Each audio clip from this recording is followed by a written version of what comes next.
Look at that plant. I want you to know that everything was grown in my garden. Don't touch that plant! Is it poisonous? She'll become part of the plant.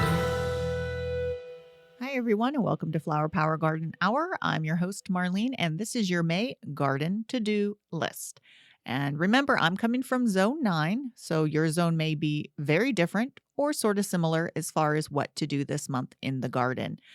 It's been a little strange up in the Sierras. We've had snow.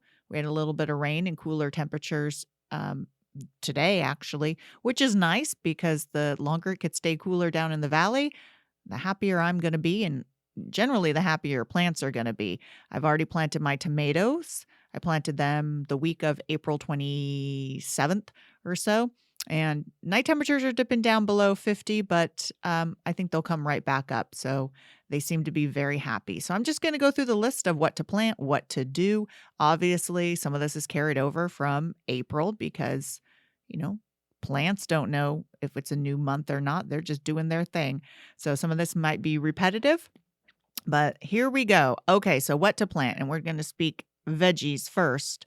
So, of course, yes, you can plant your tomatoes as long as night temperatures are 50 degrees consistently. Like I just said, though, ours have dipped down, but that's sort of strange, and I don't see that lasting very long. Your eggplants and peppers, if you could hold off to the end of May, they like it extra warm, and definitely this sort of strange weather we've been having, they'll benefit by being planted later in May. With that said, if you've already planted them, I'm sure they'll be okay, but remember, especially eggplants, if you plant them when it's too cool, they seem to just sit there and not do much. Zucchini, corn, beans, cucumbers, okra, Swiss chard, those could all be planted. You could start planting your watermelon seeds direct sowed, pumpkin seeds, and your melon seeds directly sowed into the ground. A little too early for plants. Wait for it to be a little bit warmer. I know when I have my melon patch, I don't harvest all of them. A lot of them fall apart and break apart and the seeds fall to the ground. They're popping up already. And, let Mother Nature tell you when. So they're popping up. So if you plant seeds, you're going to have seedlings come up in no time at all. And, of course, you could also plant your annual flowers. And, the list is endless. But some of my favorites, of course, are zinnias, cosmos, sunflowers, straw flowers. Really, you could have planted them last month and plant more, especially sunflowers, especially if you're planting the solitary flowers, the ones that get just the one big giant flower. If you plant them in succession, and same with corn, then you're going to have a longer season for your flowers. I already have some zinnias blooming already. Dahlias, you could still plant Dahlia Tubers. I already actually have some blooming already from last year that were in my raised beds, which is nice about raised beds because the tubers won't rot and gophers don't get them. So you definitely don't have to dig them up. If you're in a colder environment, you have to dig them up. But even in, a warmer environment, they can rot and critters could get to them. So the raised beds, it's great because they're already almost flowering. Remember to mulch. And this is so important because it's really a good way to conserve moisture and to have to water less. And of course, we're in a drought and we still want to garden. We still want to grow on vegetables and flowers, but do so, smartly. And when I say mulch, that means 3 to 5 inches thick of mulch. And mulch could be compost. It could be wood chips. It could be straw, hay. I always forget the difference. Really anything that's going to prevent the sun from just sucking all that moisture out, evapotranspiration. Of course, it smothers the weeds. And if you do use something like compost or wood chips, it's going to break down and add to your soil. And of course, earthworms like it cooler too. So they're going to come up closer to the surface, work the soil for you. So I can't stress mulching enough. If you have woody shrubs, of course, don't put them right up against, move them away a few inches. But herbaceous plants, they could go right up against it. Your tomatoes. So you planted your tomatoes. Make sure you stake your tomatoes. And I put mine in the cages. I'm going back. I've tried multiple ways the past few years and just my good old, it's apparently concrete wire. You could buy it at Tractor Supply and cut it and just put it into a loop and you could solder it or even zip tie it together. If you zip tie it, that means at the end of the season, you could just lay it flat and it stores much easier than the circles.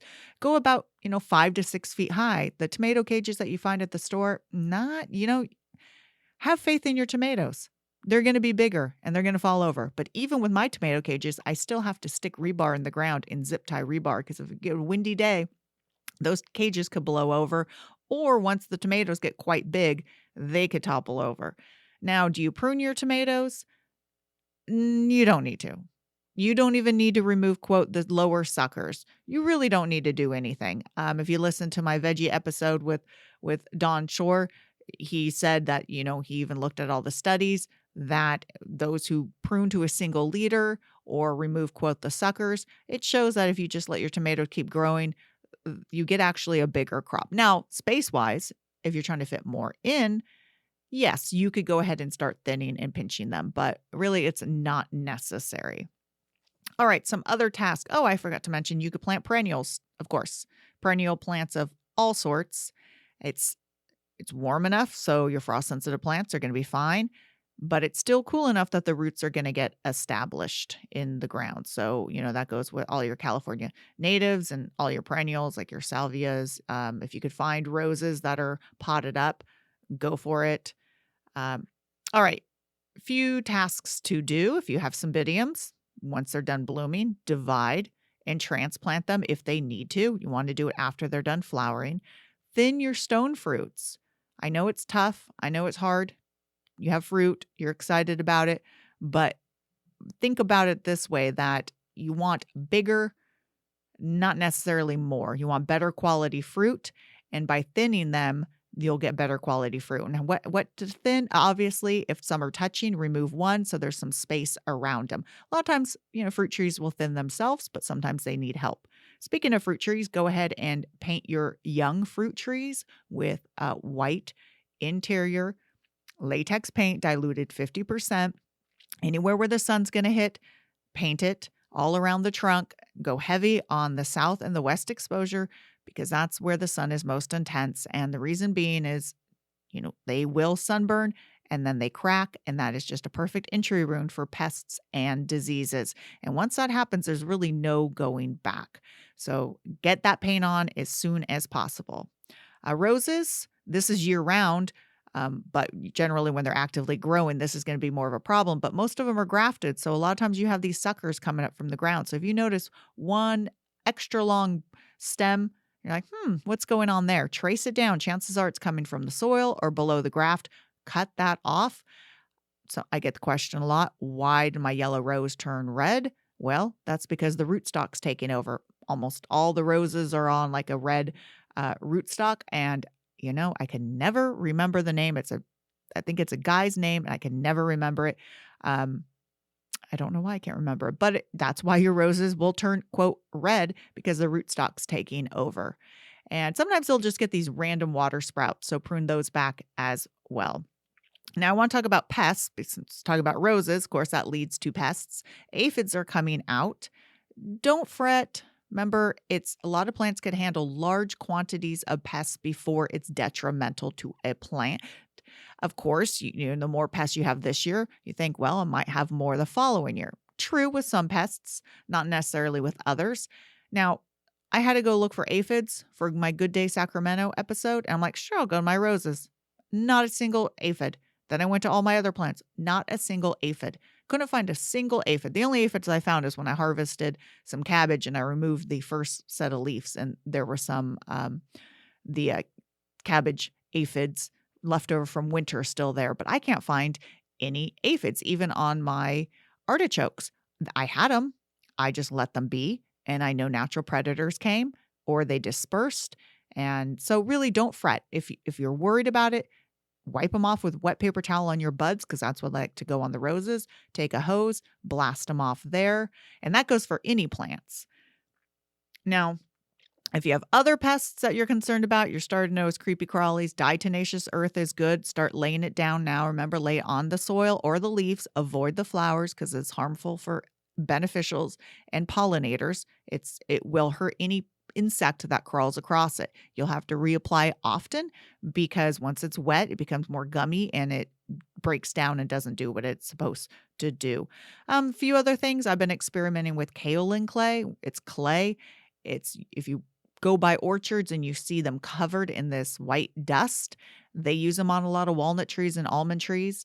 Um, Basically, it prevents the fruit flies from going into the fruit. You need to do it preemptively. So I'm thinking possibly if you have whitefly issues, you could put this on your cucurbits and possibly the whiteflies won't lay there. I haven't tried it on that, but it may be worth it if, because whiteflies are a pain. Something else with whiteflies, preemptively spray. Their eggs are on the underside. They're white, clear discs. Don't wait for the adults.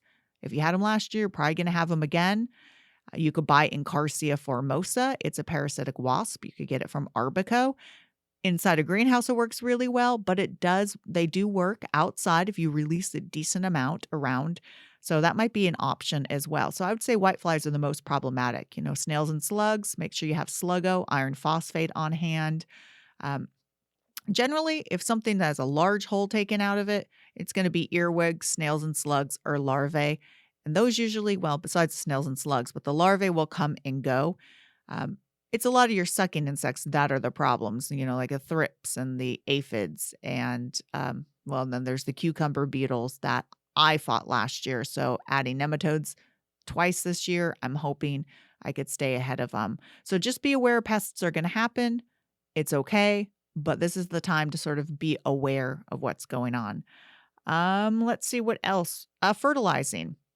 I do most of my fertilizing. Okay. 99.9% of my fertilizing comes from laying on good compost, mixing in compost when I plant each plant, adding alfalfa pellets, really sort of just adding the green material, allowing it to break down. So I do not add any fertilizer. Now, if you have stuff growing in a pot, that's different and you're going to need to fertilize.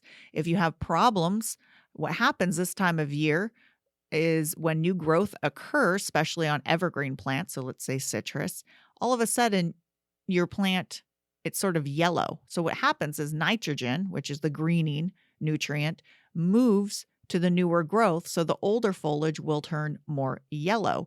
A lot of times it will balance itself out, actively growing. It'll be able to utilize nitrogen more. But if it doesn't, or if you're like, I really haven't fertilized it and that's more yellow than it's ever been, go ahead and fertilize your citrus, fertilize your evergreens, fertilize your perennials. And, a fish emulsion is just a balanced, well, I shouldn't say balanced, but it's heavier on the nitrogen, which is really what a plant needs a lot more of. Then it has some phosphorus and potassium. But you could do EB Stone all-purpose. You could do a slow release. Really, if your plants need it. But my preference is to just add some compost on top and to let it work in there. And if you do spray, say you get a Miracle Grow, you spray it on the foliage, that works faster. It bypasses the roots, goes through the leaves, and you're going to have a quicker sort of response. But it can be shorter because you haven't added it to the soil. So just be aware that if you have some yellowing, and not all yellowing is nitrogen deficiency. There's magnesium, there's iron, but generally you'll have green veins and the surrounding area will be more yellow. But if it's more just this sort of looks a little yellow, looks a lot yellow. Sometimes with citrus, though, you may have a root issue going on because the plant can't actually take up any nutrients because it's circling roots or they're rotted roots. So, we'll do a citrus episode on that. So really, I mentioned about mulching and weeds. So yes, be on top of those weeds. There's no magic answer for weeds. Don't let them go to flower. However that may be, use a string eater to knock them down. Use a hula hoe. Just even cut off the flower spikes. Prevent them from going to seed, because once you get seed in the soil, you have years and years worth of it. So lay down that cardboard, lay down the mulch, hit them with a weed eater, do what you can.